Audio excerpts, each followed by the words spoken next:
Être animatrice avec des personnes âgées demande des compétences particulières et une forte motivation. J'ai commencé donc par un emploi jeune, une reprise d'emploi jeune, donc qui a duré 3 ans et demi. De là, donc j'ai été en CDD pendant 1 an. Après, donc je suis passée en CDI, mais j'étais en tant que moniteur d'atelier. Au niveau salaire, quand on est moniteur d'atelier, on ne touche pas grand-chose.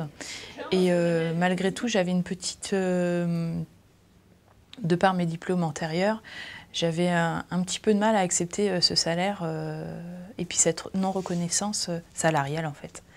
Et donc de là, j'ai décidé de passer le BPJEPS par VAE. La VAE, c'est un boulot énorme parce qu'il faut faire un sacré dossier et il faut expliquer ses activités vraiment dans le détail et pas oublier de donner les impressions du public avec lequel on a. Et c'est vrai que faut me mettre au jeu. Et moi, je pars du principe où même si c'est moi qui fais, c'est l'équipe qui fait en fait. On y va, Clément? Oui. Allez.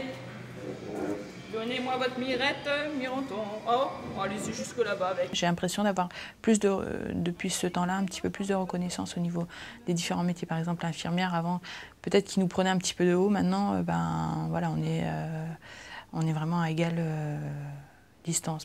Là, maintenant, on est bien reconnu dans la structure au niveau du métier. Parce que bon, ça fait quand même, moi, 8 ans que je suis dans la structure. Et avant, j'avais des collègues qui étaient là depuis quelques années avant moi. Donc là, maintenant, on a fait notre bout de chemin. Et là, on est vraiment reconnu au niveau de la structure. Mais avant, c'était, ouais, de toute façon, l'animation, vous êtes le cul assis sur une chaise, vous foutez rien de la journée, vous rigolez. Voilà. Et maintenant, ils voient le travail parce qu'on invite les soignants à venir avec nous en activité. Donc ils voient qu'il n'y a pas que l'activité proprement dite. Il y a l'avant, tout ce qui est préparation, et l'après. On leur rapporte de la vie. On est là pour les occuper et pour leur montrer qu'ils sont encore avec nous et qu'ils ont plein de choses à faire encore et que tout ce qu'ils ont vécu, c'est un savoir pour nous qui est très intéressant. Allez, on y va. Frotte les mains. Je pense qu'il faut avoir des centres d'intérêt, mais pas forcément spécifiques. Il faut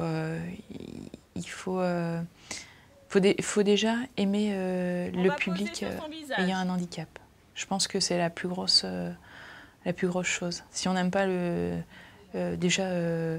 travailler avec l'autre, je pense que c'est pas la peine de s'engager dans cette filière-là. Et être ouvert.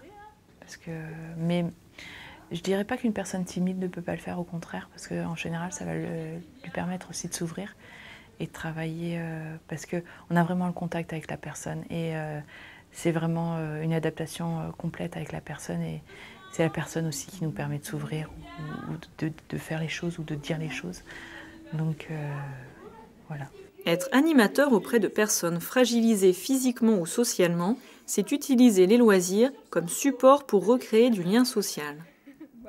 Le BPJEPS et le DEJEPS, spécialité animation sociale, sont les formations qui conduisent à ces métiers auprès des personnes âgées, des personnes handicapées, mais aussi auprès des jeunes ou des familles en rupture de lien social.